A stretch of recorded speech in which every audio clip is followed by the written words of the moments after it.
pessoal, como vão vocês? Espero que estejam bem. E hoje vamos trabalhar com uma temática que é de muito apreço para mim.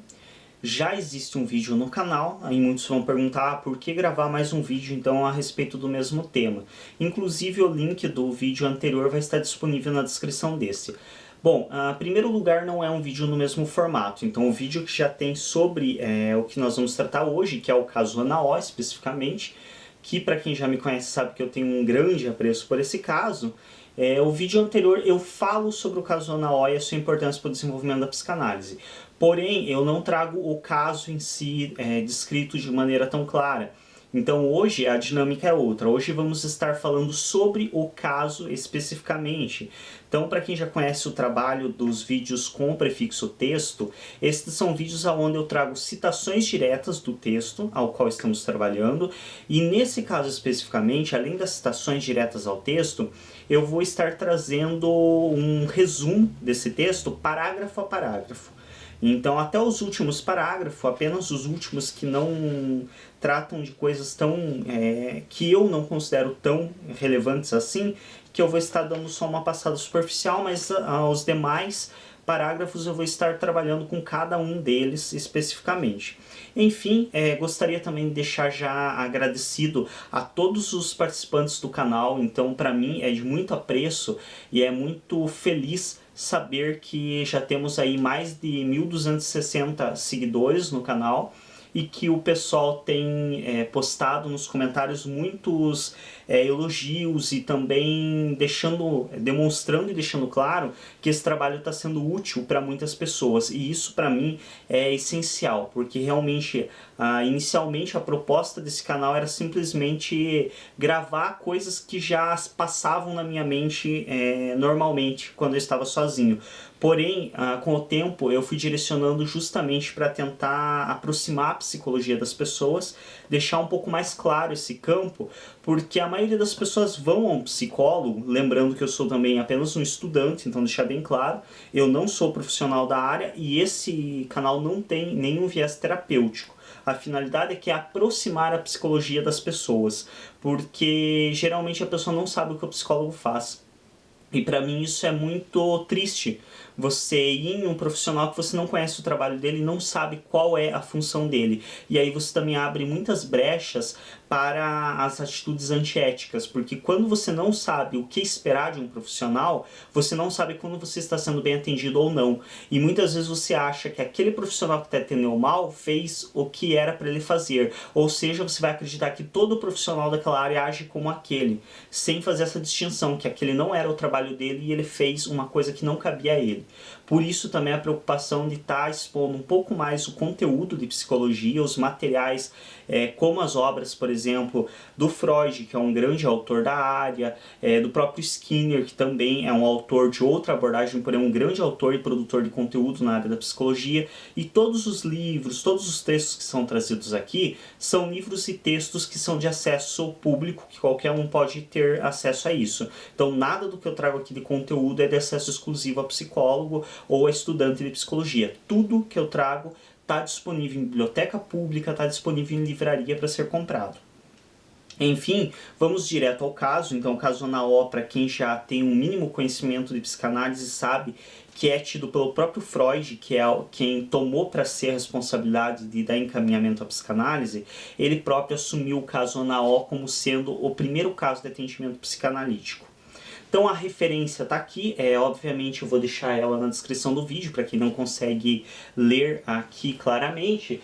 Então, caso Ana O, do Breuer, então a autoria é do Breuer, está no volume 2 das obras completas. Então este livro aqui, que é da editora Imago, ele se encontra no volume 2. Até onde eu tive acesso das obras completas do Freud, em 24 volumes da Imago, em todas elas está no volume 2. Eu não peguei até agora nenhuma das 24 volumes que tivesse em outro volume que não o 2. Na Companhia das Letras, que é a nova tradução direta do alemão, parece-me que também está no 2, mas ainda não tem disponível. E aqui tem uma outra referência que eu vou também estar deixando, que é a pequena coleção das obras de Freud, livro 5, Os Casos Clínicos. Então essa é uma outra obra, é um outro livro, um outro exemplar, que a própria Imago também lançou, que traz apenas casos clínicos. Então qualquer um desses livros você vai encontrar o caso da Ana O. Eu vou estar deixando as descrições, na descrição do vídeo, perdão, vou estar deixando as referências bibliográficas. Enfim, nós começamos este caso pelo Breuer definindo a sua paciente ou apresentando a sua paciente. Uma correção, para quem for assistir o vídeo anterior que eu fiz sobre o Ana O, falando dele e da relação do Freud com o Breuer, eu cito no vídeo anterior que foi o Breuer quem atendeu e o Freud descreveu o caso. Eu não sei porque eu dei essa interpretação bem ao pé da letra. Creio que talvez eu tenha associado isso a uma relação muito... Por estar nas obras do Freud, eu associei a relação de Platão com Sócrates, onde Platão escreve o que Sócrates fala e aí publica como Platão, mas são discursos do Sócrates. E eu não sei porque eu interpretei desse modo esse caso. Então, para mim, havia no vídeo anterior que eu gravei, havia sido o Freud quem escreveu. O Breuer atendeu e descreveu para o Freud e ele escreveu o caso. Mas não. Fazendo as devidas correções, então o vídeo anterior, esta informação não é válida, as outras são, então existem muitas outras informações importantes no vídeo. Porém, quando eu me refiro ao Freud ter escrito o caso, essa informação não é válida, foi o próprio Breuer quem escreveu. Então o Breuer atendeu a Ana O e escreveu o caso, simplesmente foi publicado nas obras do Freud. Bom, então, como já dito, o Breuer começa nos descrevendo a sua paciente, então falando sobre a Ana O. Quem é a Ana O? O nome verdadeiro dela posteriormente vai vir a ser conhecido, que é a Berta Popperheim, ou algo do gênero, que é um nome alemão, não muito fácil a pronúncia, e que foi atendida pelo Dr. Josef Breuer. Na ocasião que adoeceu, em 1880, a senhorita Ana O contava com 21 anos de idade, então é assim que começa a descrição do caso. E aí ele continua falando, nesse primeiro parágrafo, a respeito dos dotes intelectuais da sua paciente. Então o Breuer a descreve como uma pessoa de um nível intelectual muito bom. Ele a descreve como ela tendo dotes imaginários também muito fortes, e como sendo uma característica dela também a propensão a histórias de doenças psíquicas hereditárias. Então o Breuer nos apresenta alguns casos de parentes da Ana O que já haviam adoecido por problemas psíquicos. Porém, ele também afirma o fato de que a própria Ana O e a sua família, seu pai e sua mãe, nunca haviam apresentado nenhum distúrbio psíquico, apesar de na família já ter ocorrido casos.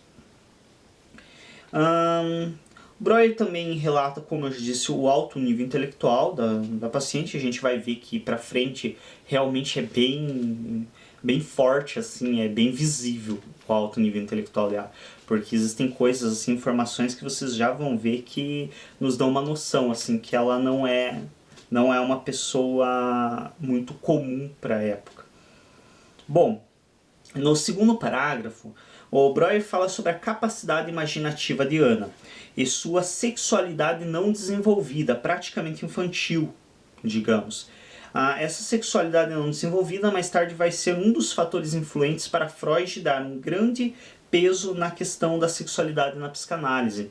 Então esse segundo parágrafo do caso, nós percebemos que o Breuer ele descreve que a Ana ela era de uma família puritana, uma família conservadora, e que ela, apesar de já estar com 21 anos de idade na época, provavelmente nunca havia tido uma relação sexual e talvez nem mesmo dado um beijo. E isso, para o Breuer, também pode ser um fator para influir na sua questão da sua doença, do seu sofrimento psíquico. Ele mesmo chama de doença, devido a ser um médico. Porém, hoje nós temos uma interpretação um pouco diferente. Então a gente prefere se referir como sofrimento psíquico e não necessariamente doença. Porque entende-se que todos temos algum tipo de sofrimento psíquico em algum momento da vida. E não se é justo chamar todos de doentes, dizer que todos nós somos doentes, acaba banalizando necessariamente a palavra e quem é saudável. Então não existem pessoas saudáveis. Enfim, discussão que não cabe neste momento. Mas a questão da sexualidade, sim, é uma discussão que cabe, porque Freud posteriormente vai dar um grande peso. A gente sabe, quem tem um mínimo aí de estudo na área psicanalítica, sabe que o Freud ele dá uma ênfase muito grande na questão da sexualidade, quando ele desenvolve a teoria psicanalítica, sendo inclusive esse um dos fatores que leva o Freud a se separar do Breuer, porque o Breuer não compactua com essa questão da sexualidade do Freud. Talvez não necessariamente que ele não acreditasse ou não aceitasse. Para mim, isso eu estava discutindo hoje ainda com uma psicanalista, que é minha professora, inclusive, e é uma pessoa por quem eu tenho muita admiração, e hoje discutindo com ela, numa conversa, justamente a gente estava refletindo a respeito disso, que para o Breuer, como inclusive se demonstra posteriormente nesse caso, não é que ele discordasse totalmente da opinião do Freud da sexualidade infantil. A questão é que talvez para o Breuer ele tivesse muito mais a perder. O Freud era um médico que na época não era conhecido, era um médico residente, tinha acabado de se formar, estava louco pela fama, e isso é uma coisa que eu sempre enfatizo, que o Freud ele não ficou famoso por acaso. O Freud ele brigou e lutou muito para ganhar a fama que ele teve. Até mesmo porque a família colocou muito peso em cima dele para que ele tivesse um destaque e levasse o nome da família para um outro patamar. Talvez não até questão financeira, que na época a questão do nome tinha muito valor. Então você fazer com que a tua família, o teu sobrenome ganhasse um destaque, muitas vezes era mais importante do que a própria questão financeira. E devido a esse peso em cima do Freud de delegar destaque, ele tinha muito a ganhar com desenvolver a nova área, que ele intitula mais tarde psicanálise. E não tinha muito a perder. Já o Breuer era um respeitável médico de família, tinha vários pacientes, clientes. Então a gente vê que a própria Ana O era uma pessoa com destaque social e com uma condição financeira razoável, e que ele tinha já uma vida relativamente estável, o que fazia com que ele tivesse muito a perder por estar se envolvendo com o Freud em uma empreitada do desenvolvimento da psicanálise, que era uma teoria que estava sendo tão repudiada logo em seu início. Bom, vamos dar sequência, né, porque são 70 e poucos parágrafos, a gente está só no segundo, e se eu for levar tanto tempo para os outros, esse vídeo ficará extenso demais. Então, no terceiro parágrafo, o Breuer nos traz a questão da vida monótona da paciente, e que para fugir dessa vida monótona e dessa família puritana e conservadora, a forma como a paciente agia era fugindo para o seu teatro particular, que ele chama, que se não me engano, inclusive ela mesma até também designa deste modo, que era a forma como ela encontrava para tornar, digamos, a sua vida mais interessante. Então ela ficava criando imagens, criando cenas imaginativas de contos de fadas na sua mente.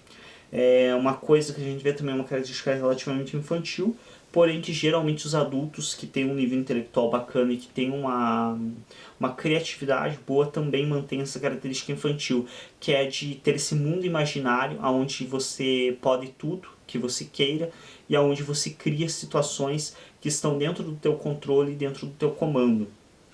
E ela fazia isso para estar realmente fugindo dessa sua família conservadora e da sua vida relativamente monótona.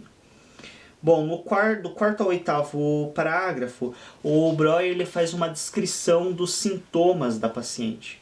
Então a gente vê que ela tem uma lista de sintomas e ele vai fazendo essa descrição. Então ele descreve, por exemplo, o estrabismo da paciente, que é um problema ocular que muitos chamam de vesgo ou coisas do gênero, que é uma forma mais chula e popular de se referir, que é quando há um desvio ocular. Então esse é um dos sintomas da Ana. Outro sintoma, ela teve paralisias e distrofias musculares nos membros, tanto superiores quanto inferiores, tanto nos braços quanto nas pernas. Ela teve problemas com alimentação e com ingerir água. Então a Ana O é mais fácil dizer o que ela não teve do que ela teve, porque ela realmente teve uma sequência assim de sintomas bem grande, que estão descritos do quarto ao sétimo, oitavo, ao oitavo parágrafo. Então do quarto ao oitavo parágrafo o Breuer descreve essa sequência de sintomas que a paciente teve. Já no nosso próximo parágrafo, que é o nono, então ele começa a descrever de quando que a paciente adoecera. Então em julho de... primeiro o pai dela, perdão. Em julho de 1880, o pai da paciente adoecera, coincidentemente, entre aspas, que eu coloco, pouco tempo depois, ela mesma também manifestara sintomas que iriam se agravar muito após a morte do seu pai. Esse coincidentemente que eu coloco entre aspas é porque na psicanálise a gente fala que as coincidências elas são difíceis. Então poucas vezes existem coincidências. Geralmente o que se diz que é uma coincidência tem alguma coisa a mais ali. E nesse caso não seria diferente. Então a gente vai ver ao decorrer da descrição do caso que não é coincidência ela ter adoecido logo em seguida do pai. Realmente há uma relação direta entre a doença do pai e a doença dela, como o próprio Breuer deixa isso evidente posteriormente na descrição do caso. No 10º parágrafo, em dezembro de 1880, surge o sintoma estrabismo, 5 meses após o pai adoecer. Então a gente vê que após o adoecimento do pai, já surge um dos sintomas. No 11º, uma enorme sequência de outros sintomas, como dores, paralisias e alucinações. Então não bastou o estrabismo, ela vai desenvolvendo várias outras questões de sofrimentos com dores, com paralisias de membros, tanto braços quanto pernas, pescoço também. Em alguns momentos ela posteriormente vai ter uma paralisia do pescoço, dos músculos do pescoço, e também ela vai desenvolver alucinações, onde ela descreve as paredes do quarto caindo, coisas do gênero, e também alucinações com caveiras, alucinações bem macabras em alguns casos, algumas das situações. No 12º, a alteração e oscilação entre dois estados da paciente. Em um, ela se apresenta melancólica e ansiosa, mas reconhece seu ambiente. Em outro, ela tem alucinações, fica agressiva e atira coisas, também arrancando os botões das roupas, tanto suas roupas pessoais quanto das roupas de cama. O que a gente nota aqui? A questão de que o Breuer descreve ela como em duas situações. A gente vê muito comum hoje, descrito, por exemplo, que o sujeito está em surto, que seria essa segunda situação, aonde o Breuer descreve que ela não reconhece o seu ambiente e se torna agressiva, atirando coisas nas pessoas, arrancando partes da roupa. Essa atitude agressiva e essa atitude de atirar coisas, isso seria o período de surto da paciente, enquanto em outros momentos ela estaria melancólica, ou seja, com uma aparência triste e ansiosa, porém reconhecendo o seu ambiente, porém relativamente estabilizada. Então são duas situações, dois momentos que a paciente vive, e esses dois momentos oscilam constantemente, no caso da Ana O. Na 13º, Ana oscila entre períodos de lucidez e outros de alucinações, mas mesmo durante suas alucinações, ela apresenta momentos de lucidez, e a própria paciente relata a sensação de dois eus, que seria um ela própria e outro um eu mal, que a obriga a se comportar mal. Então aqui a gente já começa a notar o nível intelectual da paciente que o Breuer nos refere no início.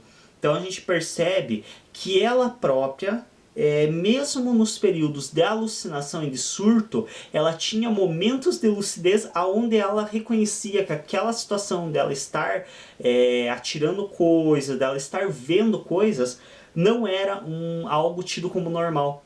Então aqui é muito perceptível o nível intelectual desta paciente, que posteriormente, uma curiosidade, ela acaba se tornando a primeira assistente social da história, a Berta Popperheim, que é a Ana O.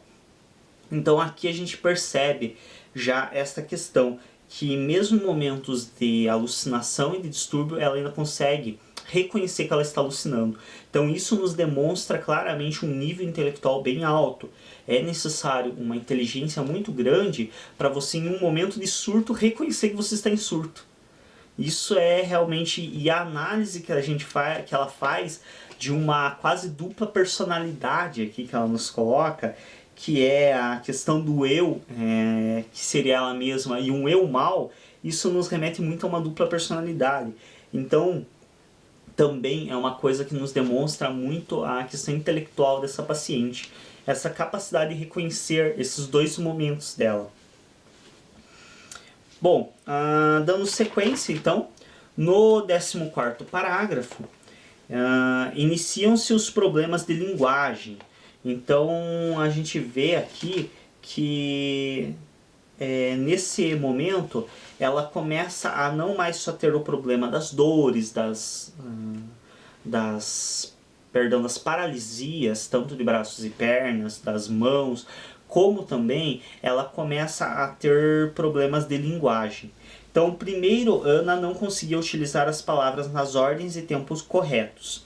Posteriormente, começa a misturar palavras dos 5 idiomas que falava anteriormente, até finalmente ficar muda por 2 semanas. Então aqui a gente nota outra questão do que eu comentei, que não é à toa que o Breuer ele já começa o caso descrevendo o nível intelectual da paciente e dando ênfase nisso. Então a gente vê que essa paciente ela falava 5 línguas diferentes.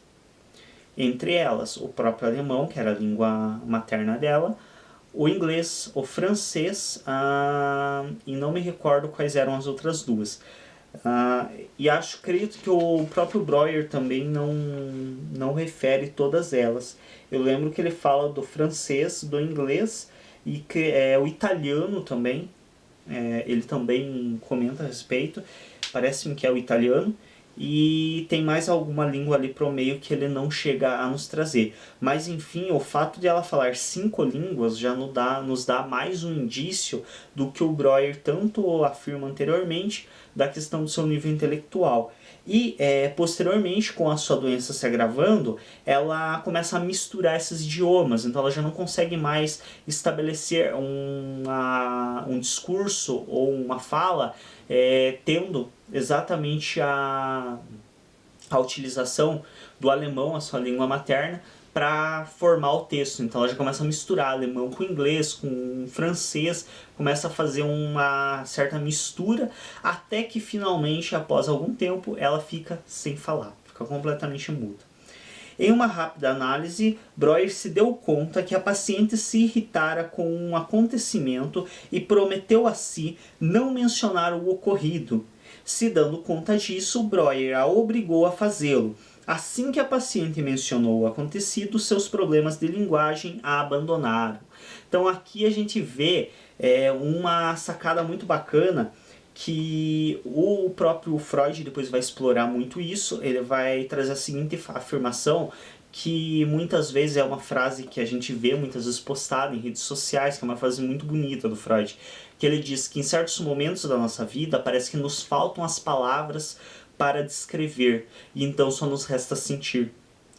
E isso é uma frase muito bela dele, que é muito utilizada e que ela tem como significado que quando nós não conseguimos expressar verbalmente o que sentimos, nós sentimos no corpo de outros modos, entre eles o sintoma, que é o que Lacan posteriormente vai nos trazer na seguinte frase: sintomas são palavras não ditas. Isso é uma frase direta do Lacan. Esses sintomas são palavras não ditas, aqui está mais do que evidente e claro. Então, no decorrer do caso da Ana O, e por isso eu geralmente, para quem me pede orientação de leitura, o que eu leio na área de psicanálise para conhecer um pouco melhor, eu sempre recomendo como primeira leitura Ana O, porque aqui você vê muitos dos conceitos que posteriormente você vai identificar na maioria das obras do Freud.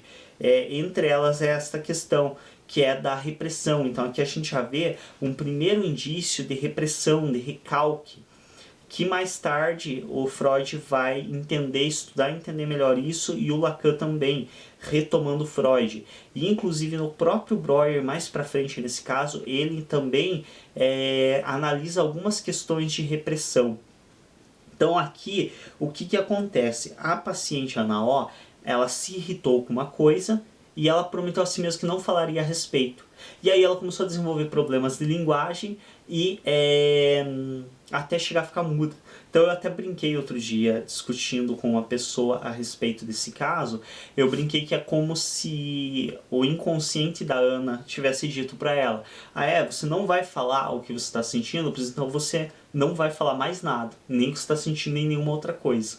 Então, o que seria isso? Como ela reprimiu esse sentimento, essa raiva, ela não expôs de algo que acontecera, isso foi se manifestando por outros meios. Então, isso não permanece no inconsciente arquivado. Isso tende a retornar pela consciência de outras formas. E aí, uma das formas é através do sintoma, que é o que Lacan nos traz. Então, sintomas são palavras não ditas. Ela não disse a palavra, vem o sintoma, que é a questão da mistura da linguagem inicialmente até a perda da linguagem oral. Assim que ela faz o que ela prometeu não fazer, ou seja, assim que ela fala sobre o que ela disse que não falaria, ela deixa de ficar muda. Então, sobre o que ela prometeu que não falaria, ela consegue falar, e depois que ela fala isso, ela continua, ela volta a poder utilizar a linguagem oral, porém com uma particularidade: ela só consegue falar em inglês a partir desse momento.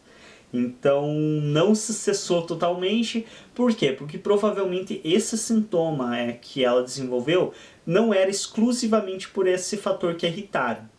Então esse fator foi um agravante, porém o sintoma em si provavelmente surgiu por conta de outros fatores anteriores. Por isso que mesmo ela tendo relatado o que ela tinha guardado, ainda assim o sintoma não desapareceu por completo. Então ela voltou a falar, porém somente na língua do inglês, que, lembremos, não era a língua materna dela. A língua materna dela é o alemão. Então ela voltou a falar em uma língua estrangeira. Bem estranho, mas a gente já viu alguns acontecimentos do gênero, até mesmo por problemas de traumatismo craniano, problemas que afetaram o cérebro de pessoas que ocorreu o mesmo. Bom, e o pior, ela também achava que estava falando em alemão. Então, além de ela falar em inglês, ela acreditava que estava falando em alemão. Ela não entendia que ela estava falando em inglês.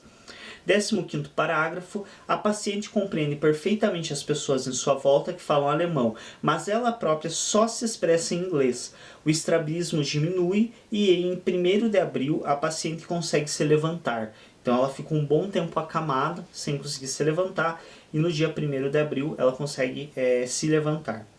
16º parágrafo, 5 de abril falece o pai da paciente. Então, pouco antes do pai falecer, ela consegue se levantar. Logo em seguida, o pai falece. O estado dela, a princípio, passa por uma leve melhora e depois piora. Tem dificuldades em reconhecer rostos de pessoas familiares. Então, isso consta no 16º parágrafo do texto. Ela começa a ter que fazer uma linha de raciocínio lógico, e aí também novamente a gente vê o nível intelectual dela.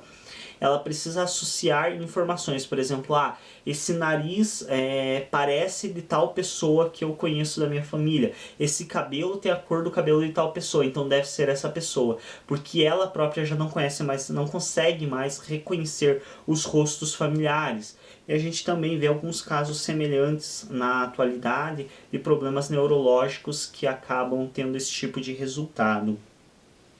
Porém, no caso da Ana, não foi nenhum trauma craniano, não foi nada do gênero, mas sim um problema de trauma psíquico. Bom, 17º Ana permanece falando somente inglês e para de compreender o alemão.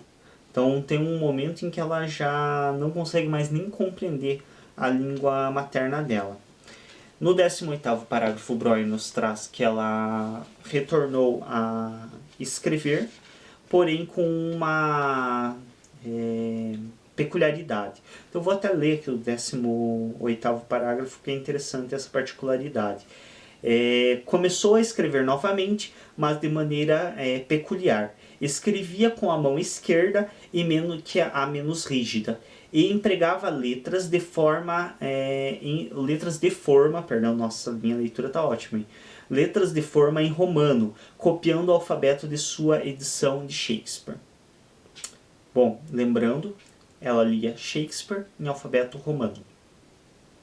Como eu disse, vários fatores ao longo do caso vamos dando indícios do nível intelectual dela, e que não é exagero quando o Breuer realmente já começa o texto nos apresentando ela como uma jovem de um nível intelectual muito avantajado. Porque, de fato, a gente, ao decorrer do texto, vai percebendo que realmente ela tem um nível intelectual invejável, principalmente para a atualidade. Bom, 19º parágrafo.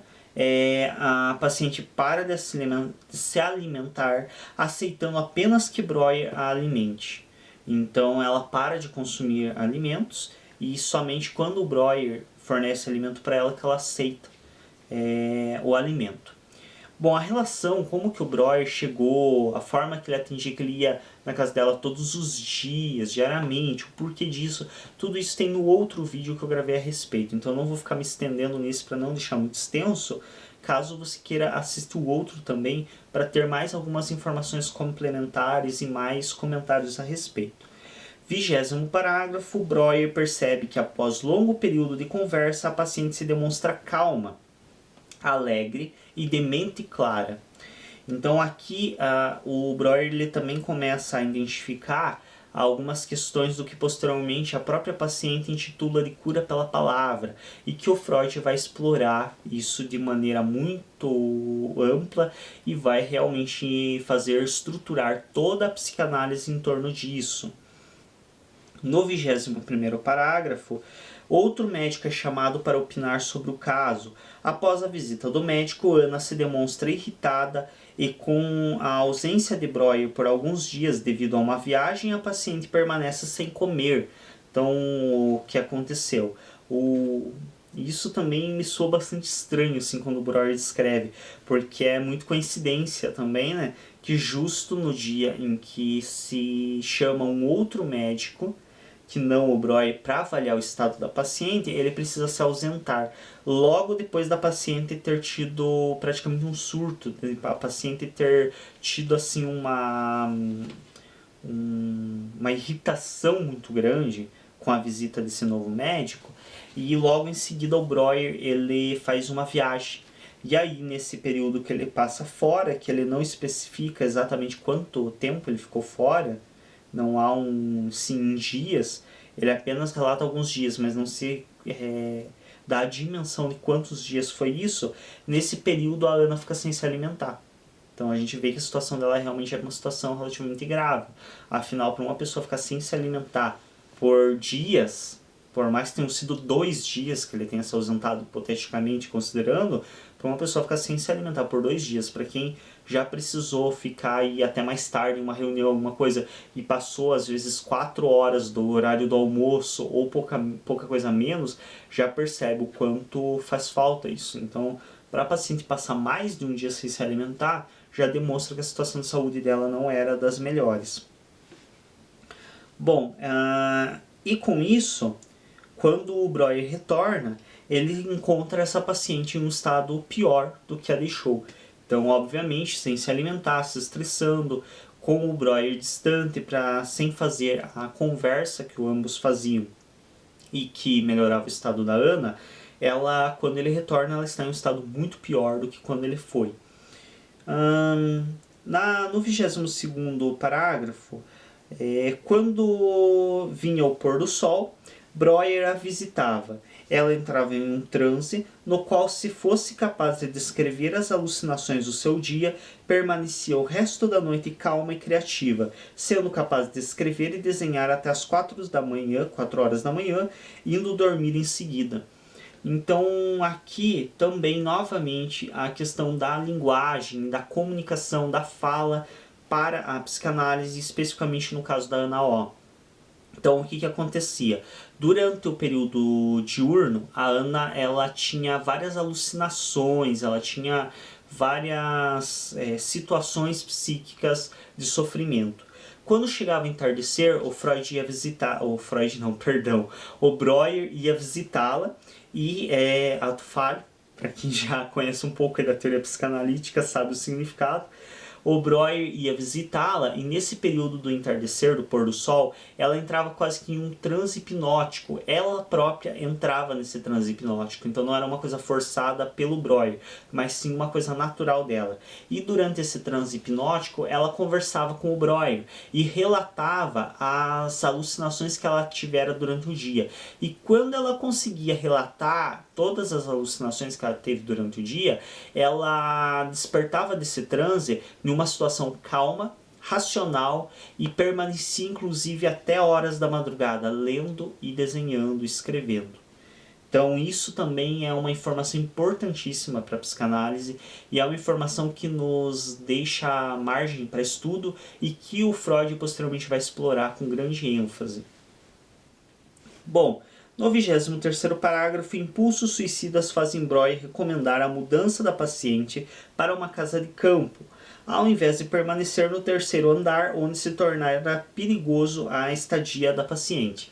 Então, nesse período que ela estava bem mal de situação, ela começou a demonstrar algumas tendências suicidas.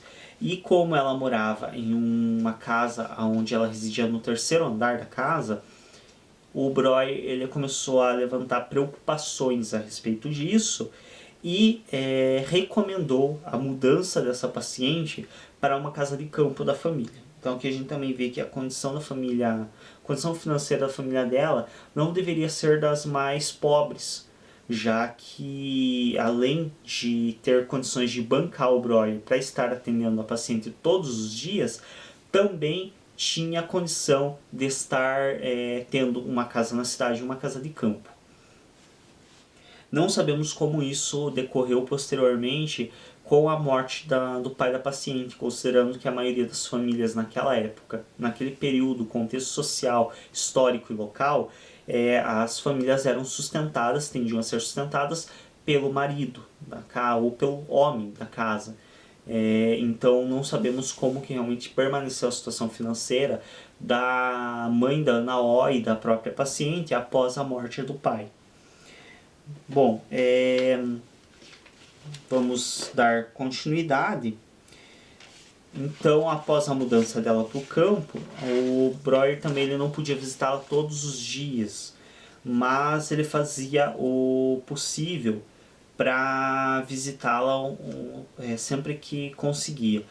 Como ele não podia visitá-la todos os dias, ele decidiu explorar um pouco essa questão da auto-hipnose que a paciente desenvolvera para tentar tornar isso mais eficiente de modo a aproveitar melhor as visitas que ele fazia. Então ele começou a trabalhar com ela com um método hipnótico e agora não mais auto-hipnose, mas uma hipnose sugerida.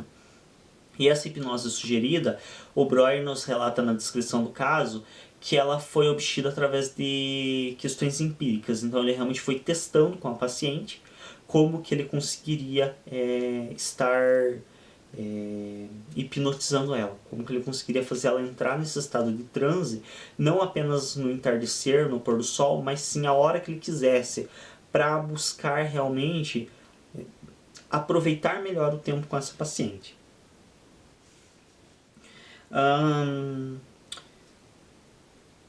Bom, ele novamente no 24º parágrafo nos diz sobre a questão de que quando a paciente conseguia relatar o que acontecera durante o dia, ela acabava se acalmando e tendo uma noite tranquila. Do contrário, ela permanecia perturbada.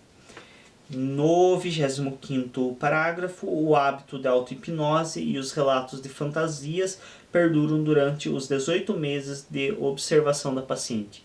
Então, o Breuer nos traz que durante os 18 meses que ele atendeu essa paciente, ela se passava por esse ato de auto-hipnotismo e também tinha as fantasias dela do chamado teatro particular, que ele chama, e ela própria, se não me engano, dá esse nome de teatro particular para esse mundo de fantasias que ela criava para tentar fugir à rotina tediosa da sua família. No 26º parágrafo, novamente Breuer dá destaque ao fato de que quando a paciente relata o que alucinara durante o dia, sua mente fica aliviada. 27º, Talking Cure. Então, esse Talking Cure esse 27º parágrafo é muito importante. Por quê? Porque esse Talking Cure é uma das, como eu disse anteriormente, uma das questões que mais vai ser enfatizada nos estudos do Freud. E é uma das coisas que vai embasar toda a teoria psicanalítica. Então, a teoria psicanalítica ela vai se desenvolver a partir dessa ideia da cura pela palavra. Então, aqui, ela apropriadamente descrevia esse método falando seriamente como Talking Cure, que seria a cura pela palavra, enquanto se referia ao mesmo em tom de brincadeira como limpeza de chaminé. Então, quando ela se referia ao método de conversa com o Breuer, que aliviava o sofrimento psíquico dela, quando ela se referia a esse de uma maneira mais a sério, ela se referia como Talking Cure, cura pela palavra. Quando ela queria brincar mesmo, queria ser um pouco mais marota com o Breuer, ela se referia como limpeza de chaminé, que seria como fazendo uma referência a chaminé, a cabeça, que seria a parte mais alta da casa, e limpeza de chaminé porque era o momento em que, falando com o Breuer, ela fazia uma limpeza da sua mente, da sua cabeça. Então, por isso, limpeza de chaminé. 28º, saía em meio a uma conversa correndo, tentando subir em árvores e outras atitudes decorrentes de alucinações. Mas, se fosse agarrada a tempo e lhe chamado a atenção, retornava à conversa como se nada ocorrera e não recordava da interrupção. Porém, em seu estado hipnótico, mais tarde, descrevia a alucinação que sofrera. Conteúdos inconscientes que se manifestam somente na hipnose e hoje se manifestam na associação livre. Então, essa anotação que eu fiz é por quê? Porque muitos desses conteúdos que a paciente relata no momento em que ela está hipnotizada, hoje é conquistado pelo psicanalista essa informação através do método de associação livre. Para quem ainda não assistiu, tem um grupo de vídeos no canal que traz o prefixo psicanálise. Esse grupo de vídeos ele é mais embasado, mais elaborado, e neles, no segundo vídeo, eu explico exatamente o porquê que o Freud abandonou esse método hipnótico e passou a utilizar a associação livre. Então, no segundo vídeo de prefixo psicanálise, então seria psicanálise 2, eu trago esta questão para quem tiver mais interesse de explorar e entender. E, bom, a questão da alucinação. Então, ela estava conversando com alguém, saía correndo para ir subir em uma árvore, alguma coisa, e se fosse segurada a tempo, ela retornava para a conversa. Então, aqui a gente também vê a questão do nível intelectual dela.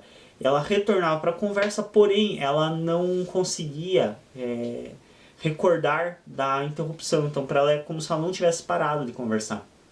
Só que, posteriormente, quando sob o efeito hipnótico, ela acabava manifestando o que tinha ocorrido naquele momento. Então, ela acabava relatando a alucinação que sofrera naquele momento. Bom, 29º parágrafo. Há uma melhora da paciente. Então ela passa por várias vezes, ela passa por melhoras e pioras. Então ela acaba tendo uma oscilação ali no estado dela por diversas vezes durante o tempo em que ela passa sob a observação do Breuer. 30º parágrafo, diante da ausência de Breuer, Ana piora sem a possibilidade de praticar sua cura pela palavra, ou limpeza de chaminé. Somente volta a melhorar após relatar uma sequência de histórias para Breuer. Bom, a gente sabe também que o Breuer tinha sua própria vida particular, então existiam momentos em que ele precisava se ausentar da cidade e acabava que ele não tinha condições de ir visitar a Ana por alguns dias. E sempre que acontecia isso, a Ana acabava piorando, sofrendo uma piora, e acabava muitas vezes ficando sem comer, acabava tendo outras reações. E em um desses momentos a paciente ela só volta a se estabilizar, só volta a melhorar depois que ela fala muito sobre tudo que ocorrera durante os dias que o Breuer estiver para fora. Então ela faz uma sequência de histórias, somente depois de relatar todas essas histórias é que ela realmente acaba se acalmando. Bom, 31º parágrafo, a paciente retorna a Viena para uma casa diferente da que adoecera, mas diferente das esperanças de Breuer, que era de que ela restabelecesse gradativamente, o que ocorrera de fato foi uma piora acentuada. Então ela retorna para Viena, porém a família dela já se mudou de casa. E isso que eu comentei, que essa mudança o Breuer não traz especificado, até mesmo porque ele evitou dar muitos detalhes do caso, isso ele próprio afirma mais à frente. Porém, a gente pode também questionar que se essa mudança de casa não fora pela própria questão de que o pai da paciente já tinha falecido e que talvez a família estivesse passando por algumas dificuldades financeiras que a obrigaram a vender a casa anterior e se mudar por uma mais simples.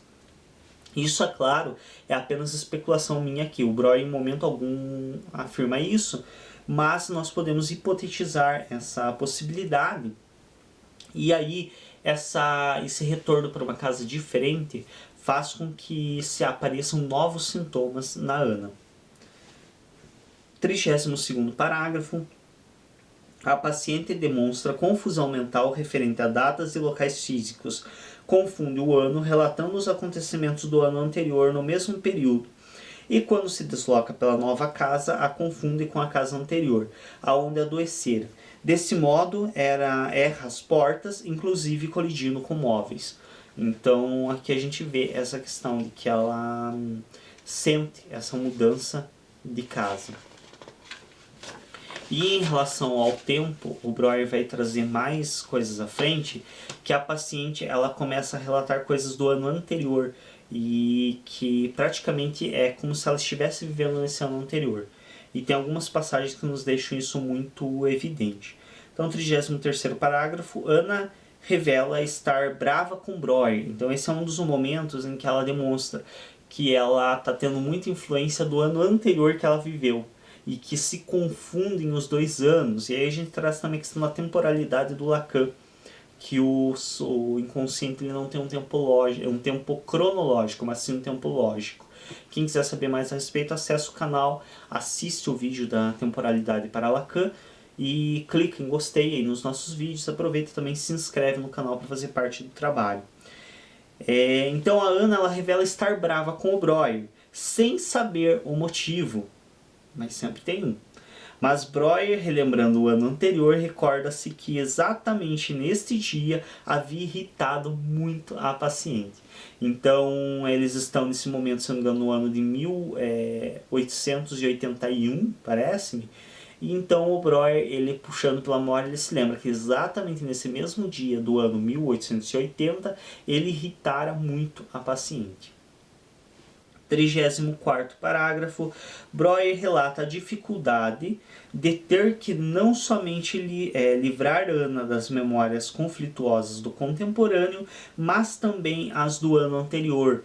Então, exatamente essa questão, como ela confundia os dois anos, ela trazia para o Breuer não só conteúdo do que ela tinha alucinado durante o dia desse ano, de 1880, como também do ano do ano 1881, como também do ano anterior de 1880. Sou péssimo com datas, então me perdoem aí pelas falhas. 35º parágrafo, Breuer relata a primeira vez que a paciente teve o desaparecimento de um sintoma, episódio do cão da madame. Então esse episódio é muito bacana, eu vou acabar lendo aqui para vocês porque é uma passagem muito importante do caso Ana O, porque é realmente o que leva o Breuer a entender que quando a paciente relatava o momento em que havia surgido o sintoma, esse sintoma desapareceria. E a partir dessa informação o Freud desenvolve toda a teoria. Então essa informação é sumamente importante, tanto no caso quanto na própria questão do desenvolvimento da teoria psicanalítica.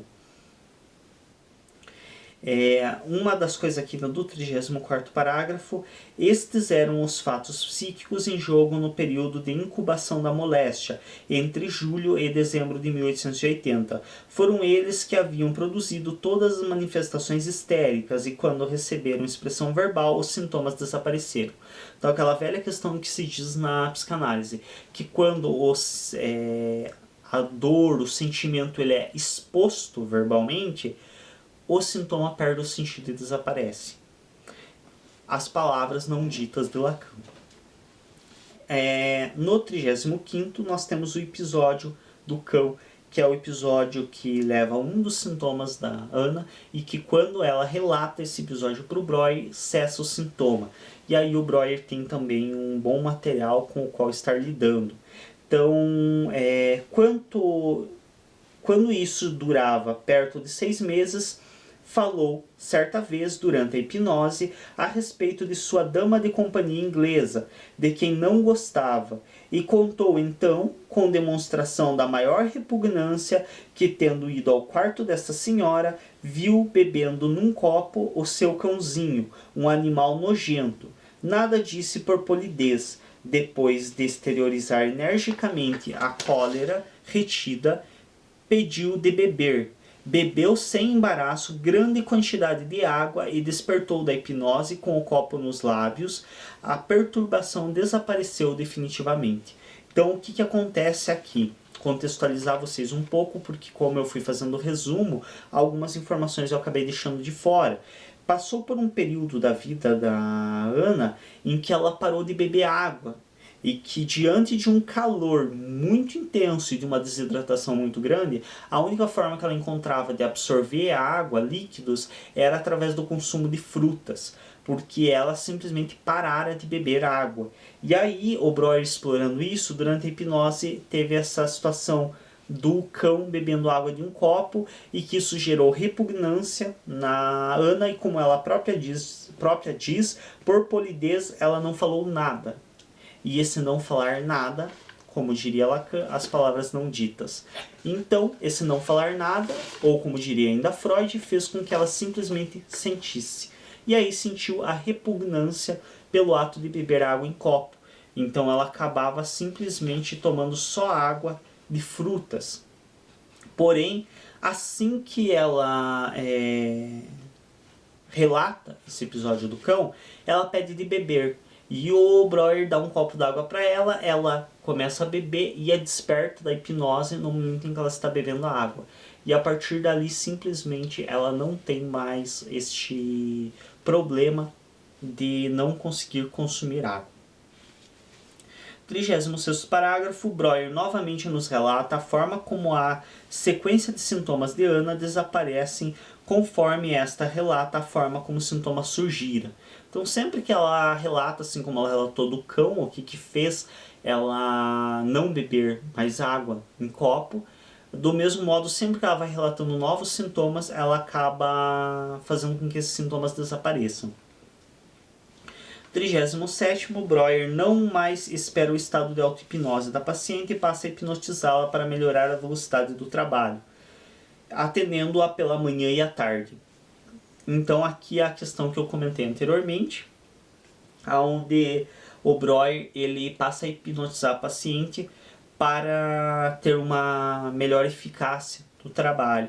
E aí a questão da temporalidade aqui também, o Breuer não descreveu o caso, para quem for ler, eu espero que leiam, obviamente.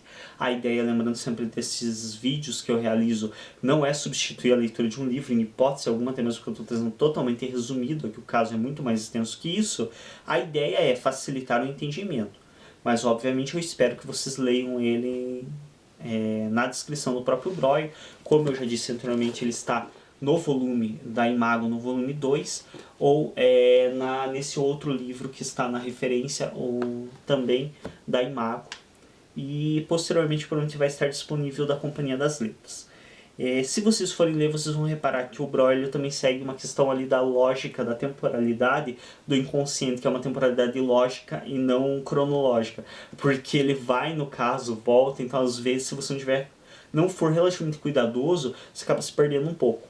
Então é importante que se tome um certo cuidado, porque ele está relatando coisas de um período, aí ele lembra de alguma coisa lá de trás que aconteceu, ele relata ainda da época que ela estava na casa de campo, aí retorna a relatar do período em que ela está na casa na cidade, então há um pouco de vai e volta, que é preciso ter um mínimo de cuidado para não se perder. Mas de modo geral o texto é muito fácil. O texto da Ana O, ele realmente é muito simples, porque o Breuer ele tem uma escrita muito semelhante à do Freud, então ele tem uma escrita fluida, uma escrita deliciosa, muito gostosa de ler e muito leve, assim, muito fluida mesmo. Bom, do 38º ao 45º parágrafo, Breuer relata vários sintomas da paciente e como eles teriam surgido. Percebemos que a maioria dos sintomas teria envolvimento com seu pai. Então aqui novamente aquela questão que eu brinco lá atrás no começo desse vídeo, onde eu digo que eu coloquei a coincidência, entre aspas, dela adoecer logo em seguida da morte do pai. Porque cada vez mais ao decorrer da descrição do caso, a gente observa que a maioria dos sintomas dessa paciente eles têm algum envolvimento com o pai dela. Então aí a gente percebe que não é uma coincidência ela ter ficado doente justamente logo após o pai ter adoecido. Bom, 46º parágrafo, se eu estou errando, perdão, mas creio que é 40º, 46. Breuer define muitos dos relatos de Ana como sendo sem interesse e sem significado, mas que alguns deles eram confirmados pelos familiares. Então a gente às vezes pode pensar qual a confiabilidade do relato de uma paciente que está em surto e que inclusive confunde seus cabelos com cobras. Sim, ela confundia. Um dos sintomas da Ana era que ela alucinava confundindo o cabelo dela com cobras negras. Posteriormente, ela própria, tanto durante os surtos, ela tem alguns estados de lucidez que ela mesma fica avaliando o quanto isso é sem lógica, como posteriormente, durante os estados de lucidez dela, ela fica afirmando que não há lógica nenhuma nessa alucinação dela, confundindo o cabelo com cobra, mas ainda assim ela alucina. Então é aquela questão, mesmo que ela entenda que não há lógica, e isso também é o que diferencia o neurótico, a alucinação do neurótico do psicótico. Porque pro psicótico, ele não tem, em geral, aqui também entenda-se, quando a gente fala de um caso, quando a gente fala de sintomas, a gente geralmente vai falar de perspectivas gerais. Então a gente vai falar a partir de uma maioria, não das exceções. Então exceções existem em todos os casos. Agora, se a gente for ficar falando de exceções, torna-se didaticamente impossível trabalhar. Então é a mesma coisa que eu vou te dizer, quanto que dura a gestação de uma mulher? Dura 9 meses. Mas teve aquela que teve o neném com 7, teve aquela que teve com 8. Claro, tem exceções. Agora, se a gente for ficar falando, pois é, quanto que dura uma gestação? Não sei, porque pode durar 6 meses, pode durar 7, pode durar 3 meses. A mulher pode abortar, isso pode ser considerado talvez uma gestação. Ela pariu uma criança ali, morta, mas teve uma...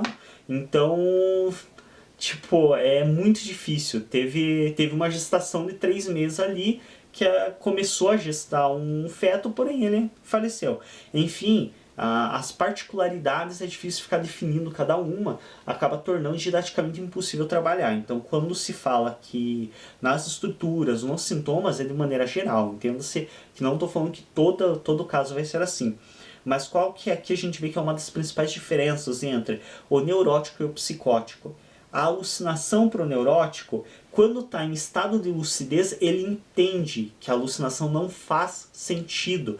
E muitas vezes, mesmo durante a alucinação, ele tem estados de lucidez que ele mesmo identifica. Não, eu estou vendo cobras, mas não tem sentido de eu estar vendo cobras aqui. Não existe. Apesar de eu estar com medo disso daqui, eu sei, eu tenho consciência que isso não existe. Já o psicótico não.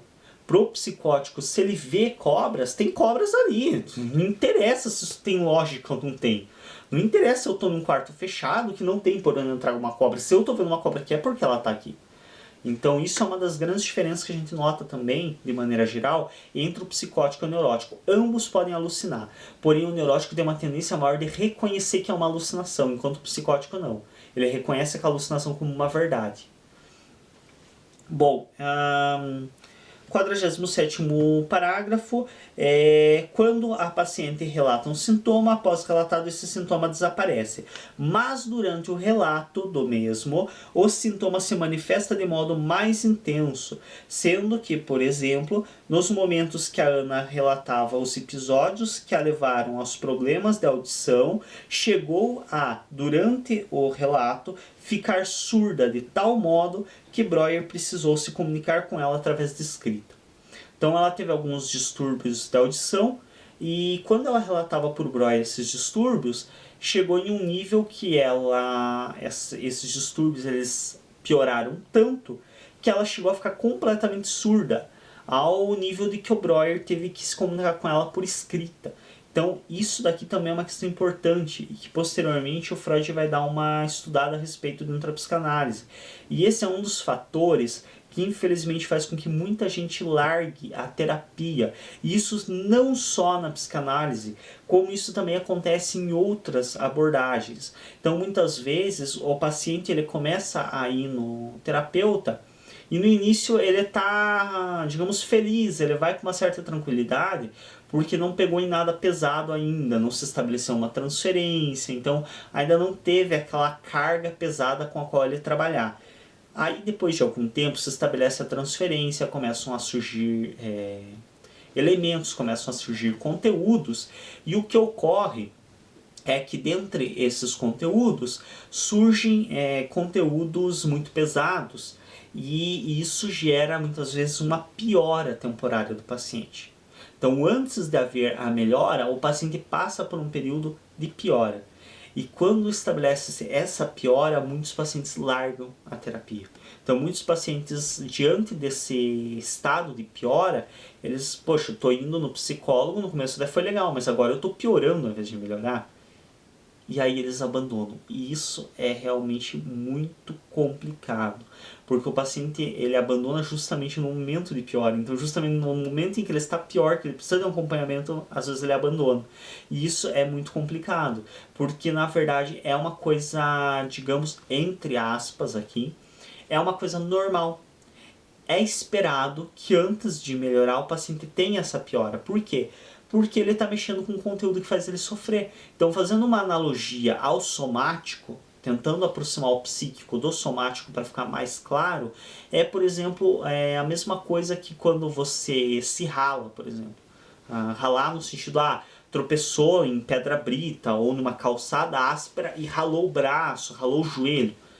O que acontece? Quando você vai fazer uma higienização, quem já fez higienização com álcool, com água oxigenada ou com algum desses elementos, hoje já se desenvolveram no mercado antissépticos que matam micróbios, bactérias, sem necessariamente o efeito de ardido, de arder no ferimento.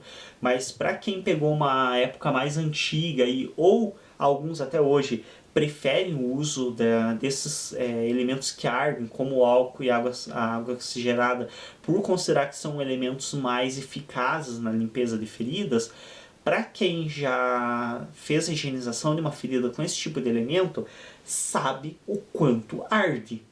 Então não é uma coisa que é agradável. A hora que se faz higienização com um elemento como esse, como álcool, como água oxigenada, é uma dor quase insuportável. Porém, qual que é a importância dessa higienização? A melhora. Então espera-se que após higienizado essa ferida ela se feche e cicatrize. Do contrário, sem higienizar, espera-se que ela infeccione e desenvolva mais problemas.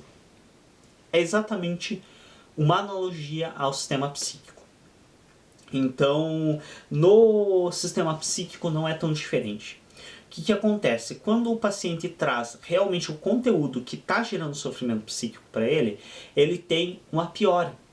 justamente porque é aquela sensação, a sensação de piora, que é aquela sensação quando você está fazendo a higienização da ferida. Então, como você está mexendo, a dor é maior. Porém, espera-se que depois de passar essa dor, a melhora seja muito mais eficiente do que seria sem passar por essa dor. E a mesma coisa referente ao estado psíquico do paciente. Então, o que espera-se é que depois dele relatar esse sofrimento, ele tenha uma melhora. Mas para melhorar, durante o relato, ele pode ter uma piora. Então, ele pode passar por essa situação de ter um agravamento e sentir mais dor ainda do que já sentia. Bom, seguindo então no 48º parágrafo, nem todas as lembranças da paciente eram totalmente claras, sendo que algumas demonstravam enorme esforço para serem atingidas, como na passagem em que, ao entrar em um quarto, ela desmaia e precisa retornar ao local para se recordar o que ocorrera. Então, claro, nem toda a passagem pelo qual o paciente foi submetido, ele vai ter clara na mente dele, isso aconteceu assim, assim. Não, algumas coisas realmente ele não vai conseguir ter acesso. E aí, esse não ter acesso, muitas vezes, não é uma questão de memória, mas sim uma questão de recalque. Então, muitas vezes, alguns desses conteúdos que ele não consegue acessar adequadamente são conteúdos realmente recalcados por uma grande dificuldade de trabalhar com eles. Entre eles, no caso da Ana O, um dos que a gente vê é esse fato de que ela desmaiou ao entrar em um quarto e ela não conseguia encontrar lógica para isso e nem relatar o porquê que ocorrera isso, sendo que se fez necessário ela retornar nesse quarto para entender, e assim que retornou ela acaba desmaiando novamente. No 49º parágrafo, os conflitos entre as duas consciências da paciente. Esse é o problema de identificação do ambiente devido à mudança da casa. Então, novamente, o Breuer nos traz essa situação. Como eu disse, ele se repete em alguns momentos. Isso realmente vocês vão identificar ao ler o caso, até mesmo porque algumas coisas ele se repete para tentar deixar mais claro ainda ou dar uma ênfase maior ao que ele quer dizer. Bom, no parágrafo de número 50 aqui, Breuer relata compreender o desenvolvimento da doença. Então aqui ele tem uma luz de como que a doença se desenvolveu a partir da própria doença do pai da paciente. E aí ele relata brevemente, durante o caso, esse desenvolvimento.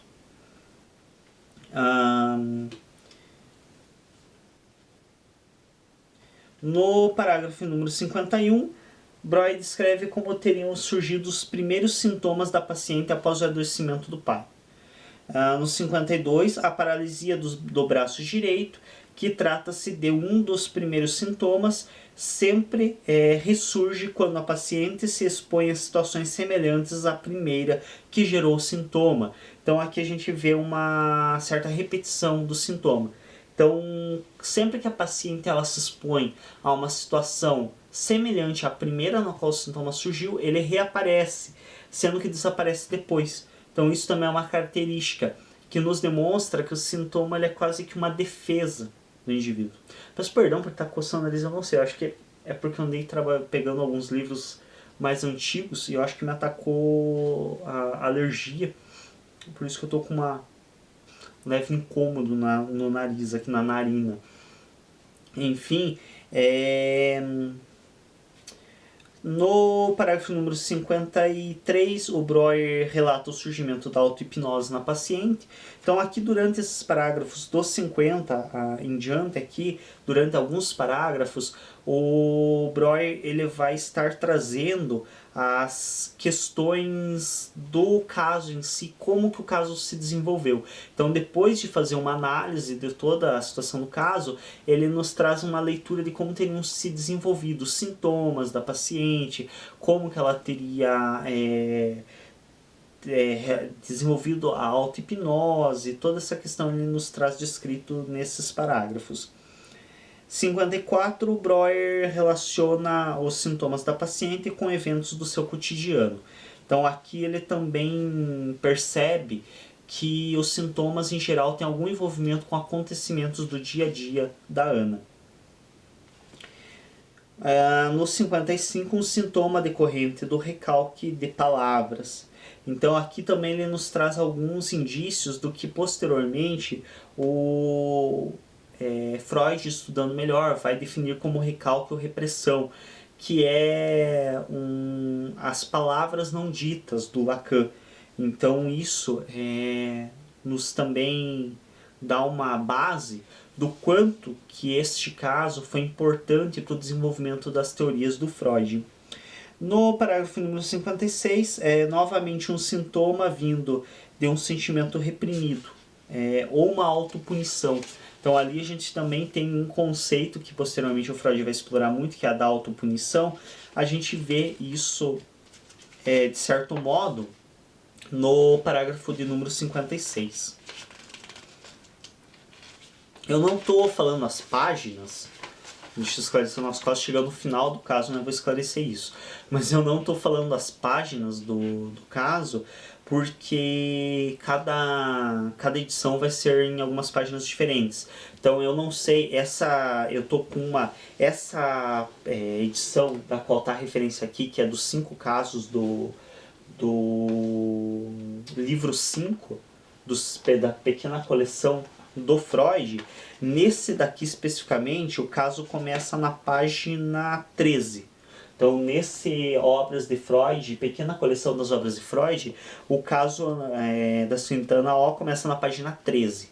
Porém, vão haver outras edições onde ela vai começar na página 63, e neste daqui especificamente, eu já vou dar uma olhada em qual página que começa, que eu já repasso para vocês. Este daqui especificamente, ele começa... Cadê? Aqui, página 57. Então aqui na página 57 é o início do caso da senhorita Ana O. Então cada edição vai trazer em páginas diferentes, então aí vocês vão ter que ver realmente aonde que começa na edição que vocês estão tendo acesso, e aí vai dando a sequência de páginas. Por isso que eu estou falando por parágrafo e não por página. E entenda-se também que parágrafo são mesmo os menorzinhos. Então mesmo aquelas situações onde ocorre, por exemplo, só 2 linhas é um parágrafo. Então, para vocês não se perderem, alguns podem acreditar que quando tem só 2 linhas não seja, mas é. Então, por exemplo, aqui onde a gente vê que existe só 2, 3 linhas, isso aqui é um parágrafo. Então, para vocês acompanharem aí, mesmo que tenha uma linha só, é um parágrafo cada parte que se encerra com uma pontuação e começa com um espaço, um espaçamento. Bom, para de explicar coisas técnicas da linguagem, né, que não cabe aqui. Depois disso, então... eu creio que aqui a gente já está muito próximo já do fim do que tem para se discutir a respeito do caso. Ainda bem, né? Porque afinal já está com mais de 1 hora esse vídeo. Mas no parágrafo de número 57, novamente o Breuer enfatiza que cada um dos sintomas da paciente desaparece após ela relatar a primeira ocorrência.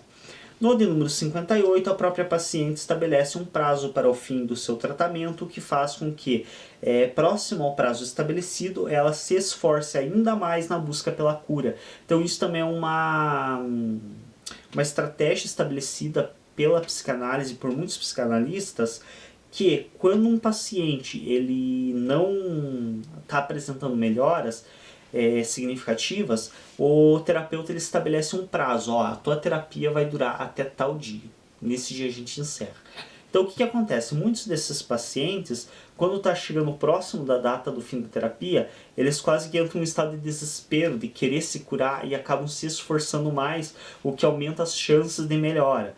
Em outros casos não acontece isso, mas quando não acontece isso, de fato o terapeuta rompe, porque entende-se também que se o paciente não está tendo a cura esperada, se estabelecer um prazo e ainda assim ele não teve a cura, é porque a relação dele com o terapeuta não está legal, não está ocorrendo uma transferência adequada, então é realmente melhor encerrar e que esse paciente busque um terapeuta que atenda melhor às suas necessidades. No parágrafo número 59, o Breuer admite ter suprimido muitos detalhes do caso, para evitar estender em excesso mesmo, já que, segundo ele, casos de histeria em sua época não eram tão incomuns assim. Então ele traz nesse parágrafo que não era tão difícil assim casos de histéricas. Tanto é que a gente vê, isso também tem no primeiro vídeo com o prefixo psicanálise, o psicanálise 1, que é Primórdios, que é onde eu relato um pouco sobre como surgiu a psicanálise. Eu falo sobre a relação do Freud com o Charcot na França.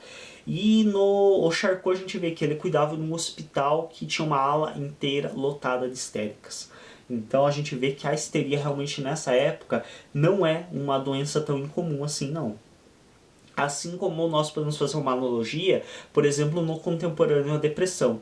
Então, se você pegar a depressão, a gente vê que hoje a depressão não é uma doença tão incomum. E que a maioria de nós, se não teve dentro da família alguém com um problema de depressão, no mínimo tem conhecimento de alguém que teve depressão. Então, assim como a depressão hoje é muito comum, digamos assim, entre aspas, na época do Breuer, do Freud, que são contemporâneos, a histeria ocupava o mesmo papel que hoje a depressão ocupa. Bom, que mais? Do parágrafo 60 ao 62, Breuer define dois fatores como primordiais para o sofrimento psíquico de Ana O. O primeiro deles é a vida monótona da jovem, que com alto nível intelectual teria excedente de capacidade intelectual que não seria utilizado, sendo esse um dos primeiros fatores. Então, o primeiro fator que o Breuer nos traz de possibilidade da Ana O ter ficado doente, ter adoecido, foi justamente essa questão da sua vida monótona. Então, para uma jovem de tantos dotes intelectuais, era de se esperar que ela pudesse explorar esses dotes de uma maneira mais produtiva e de uma maneira mais enfática, considerando que ela estava em uma sociedade que reprimia muito a mulher e que ainda por cima ela vem de uma família conservadora. Nós podemos presumir que, assim como o Breuer nos traz, ela não tinha uma oportunidade de explorar o seu nível intelectual ao que era esperado e merecido que explorasse. E isso, segundo o Breuer, é o primeiro fator primordial que faz com que ela adoeça. O segundo consiste na próprio teatro particular que a jovem define, que é essa fuga dela para um mundo imaginativo onde a vida fosse mais interessante do que no mundo real. E segundo o Breuer, isso teria sido um importante componente na dissociação da sua personalidade mental. E aqui a gente sabe que futuramente outros autores irão explorar de uma maneira mais elaborada essa ideia do Breuer de dissociação de personalidade. Breuer fala sobre a resistência no 63º parágrafo, no parágrafo 63. Então o Breuer ele nos dá alguma pista do que posteriormente o próprio Freud vai estudar, designando como resistência. Então aqui a gente percebe vários dos conceitos que o Freud vai se apropriar para estar desenvolvendo o estudo da psicanálise. Do parágrafo de número 63 até o último parágrafo, que se eu não contei errado, é o número 71, esses parágrafos ele realmente só vai fazer um breve encerramento do caso e trazer algumas informações a respeito da histeria. Então, para quem tiver interesse, vai estar tendo acesso a esses últimos parágrafos, que é pouca coisa, 2 páginas aqui, vai estar tendo acesso a eles direto no caso. Então, novamente, as referências bibliográficas do caso estão no link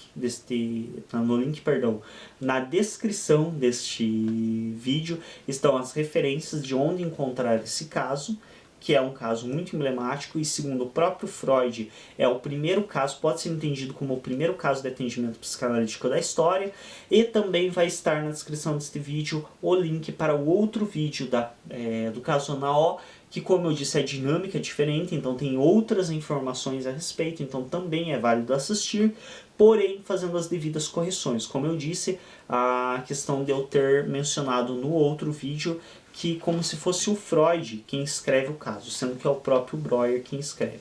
Então só façam as devidas correções, mas isso também não invalida todo o conteúdo que está disponível no outro vídeo. Obrigado a todos pela atenção. Lembrando, se inscrevam no canal, clique em gostei, fazendo o último acréscimo da referência bibliográfica que vai estar na descrição, mas a referência bibliográfica seria Freud, S. Sigmund Freud, Pequena Coleção das Obras de Freud, livro 5, Os Casos Clínicos, Imago, editora limitada, Rio de Janeiro, 1974, edição Standard. Então, vão atrás, leiam o caso anal, é muito bacana, é fluido, é tranquilo de ler e é um caso muito importante para a psicanálise e foi a partir dali que se desenvolveu boa parte da teoria psicanalítica. Obrigado a todos pela atenção e até um próximo vídeo.